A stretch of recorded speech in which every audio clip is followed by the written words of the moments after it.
China's internal fractures. Amid U.S. trade war intensify, Beijing's aggressive propaganda campaign, marked by a barrage of videos rallying the Chinese Communist Party, CCP, to fight to the end against the United States, has backfired spectacularly. Instead of galvanizing national unity, the CCP faces an unexpected adversary, its own people. From sprawling factories to small workshops, from TikTok to WeChat, a tidal wave of dissent, desperation, and cries for help is flooding China's social media platforms. Business owners, once silenced by fear, and workers, no longer willing to remain quiet, are rising up with a unified message. We're dying from U.S. tariffs, not sacrificing for bombs and bullets. As Beijing ramps up its anti-American propaganda campaign, the Chinese people are exposing a chilling reality. Cursing America doesn't pay my electricity bills, buy cooking gas, or cover my children's school fees, one citizen declared. Only earning money from America and in U.S. dollars can save my family. The world is reeling from the economic shockwaves unleashed by the 47th U.S. president's trade policies. In today's program, WorldView Today uncovers the stark truth rattling China's leadership, from the collapse of public trust to Beijing's desperate scramble as it realizes it cannot survive without the U.S. market. Likened to a growing child, can China afford to go without its economic milk and money? The CCP is staging a grim replay of its historical tragedies, reminiscent of the bloodshed and tears of 1989, when government forces turned on pro-democracy students. Today, the regime is once again targeting its own people, not with tanks, but with policies that are strangling the economy. Under an unprecedented barrage of U.S. tariffs, China's manufacturing sector is crumbling. Surprisingly, the first to speak out are not journalists or intellectuals, but Chinese entrepreneurs, who, having endured years of fear, can no longer remain silent. One factory owner, producing electronic components, shared his despair. I spent tens of thousands of yuan on raw materials, all cut and processed. But before I could deliver, my client canceled due to skyrocketing customs tariffs. Even major corporations are reeling. A leading enterprise revealed, our order book was worth over 50 million series, with production scheduled through May 2026. But with a 30% tariff hike, it's all gone up in smoke. For smaller firms, agility offers some respite. But for large-scale manufacturers reliant on containerized production, the tariffs are a knockout punch. Operating on razor-thin margins, an additional 34% tax is akin to being slammed face-first into the ground. China is facing a ferocious undercurrent, not from external forces, but from its own citizens. Social media is awash with heartbreaking stories of bankrupt businesses, shuttered factories, and thousands of workers left jobless. To counter this, the CCP has unleashed its censorship machine, scrubbing posts that expose economic truths and silencing the cries of struggling entrepreneurs. China's social media has become an invisible battlefield, where every status update risks becoming a target for suppression. Yet Beijing's response goes beyond censorship.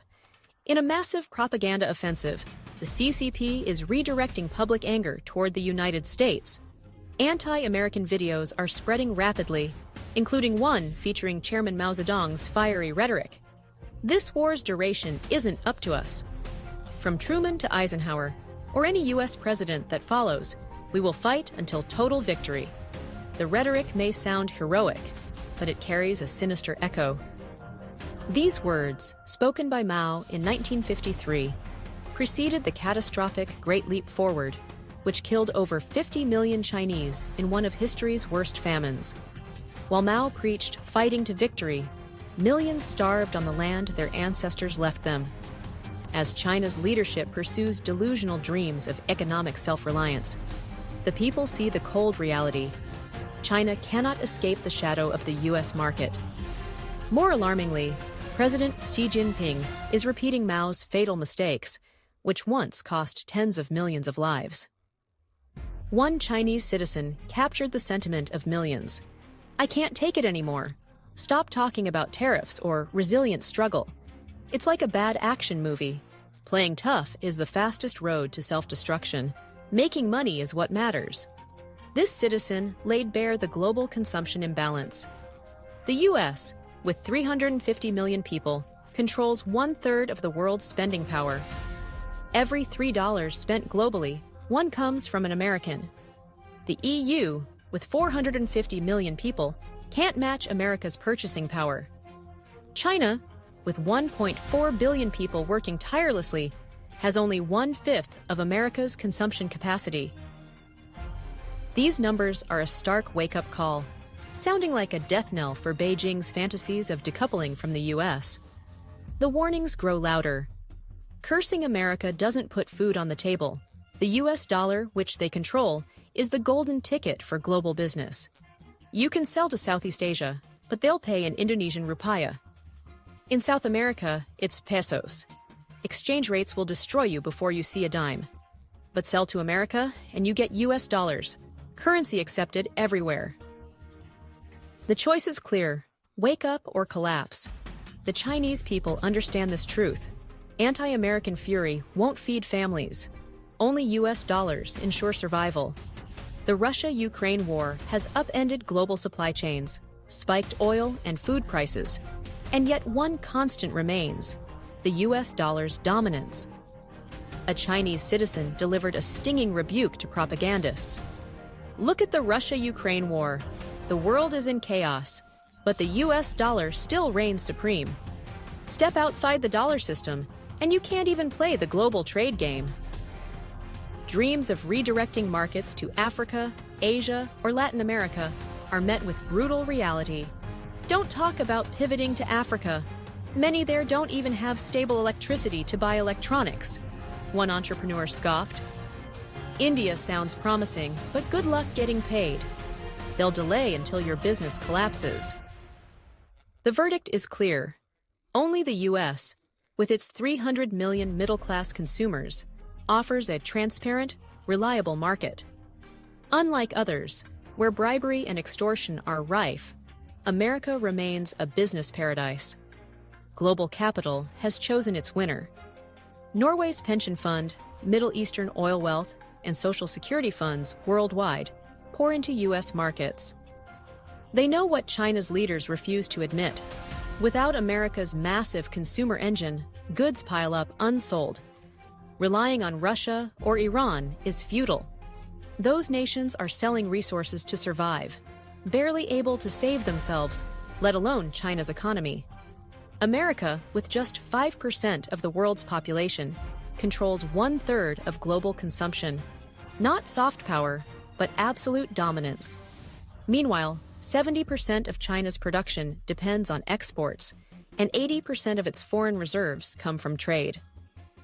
Losing the U.S. market is like severing an economic artery. A Chinese worker summed it up. The people need food, businesses need wages, the government needs foreign currency. Playing tit-for-tat with America only hurts the workers, small factory owners, and families relying on export orders. Acting tough against a market with unmatched purchasing power is, frankly, idiotic. The starkest warning came from an unlikely voice, a high school dropout. In business, pride isn't worth a cent. Only supply and demand matter. You can hate America, but if you don't play by their rules and earn their dollars, all your slogans are just fantasies. Betting the livelihoods of millions on national pride is madness. Social media is ablaze with such sentiments, amplified by channels like The Inconvenient Truth, with Jennifer Zhang on WorldView Today, which exposes the CCP's corruption and lies.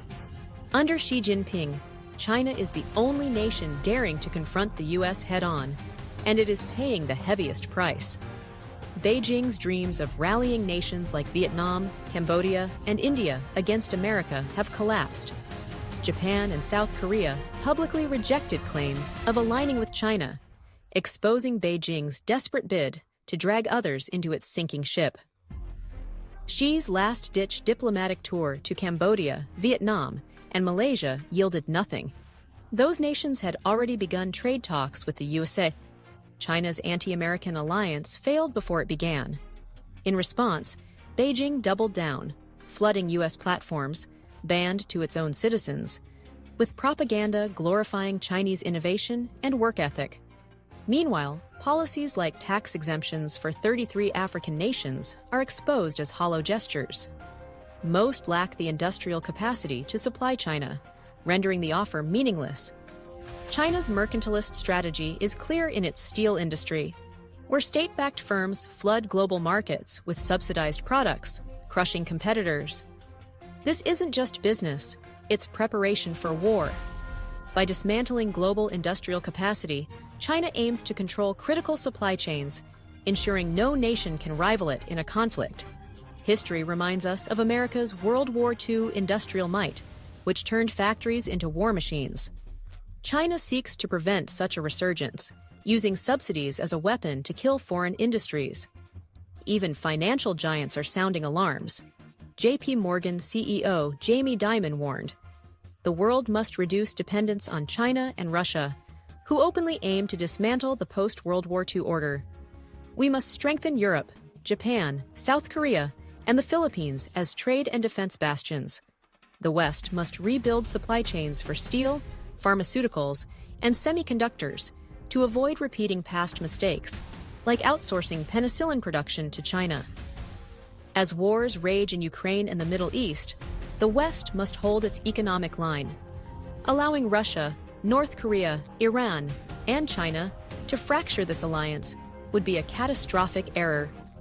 China's economy, built to serve American consumers, cannot pivot. Its factories, workforce, and supply chains are locked in place, unable to adapt to tariffs or trade barriers. Without the U.S., China's goods have no buyer. This trade war, initially a clash of political wills, has become a brutal test of economic reality. The losers are not Beijing strategists, but the millions of Chinese citizens sacrificing meals, dreams, and livelihoods for a power game they never chose. Xi's vision of a self-reliant China is crumbling into the dust of bankrupt factories. Like Mao before him, Xi risks leading China to ruin, prioritizing pride over survival. Yet hope flickers, not from Beijing's halls, but from the resilient voices in factories, neighborhoods, and online. They demand reason, peace, and the right to earn a living.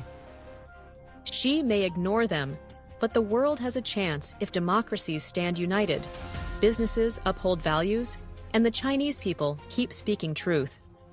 Truth, like water, can be dammed temporarily, but never stopped forever. When the dust of this economic war settles, the world doesn't need victors. It needs nations that can survive. For China to remain part of that world, it must relearn lessons of compassion, truth, and peace. This is WorldView Today, bringing you the unfiltered truth. Share your thoughts, and if this is your first time tuning in, subscribe for more.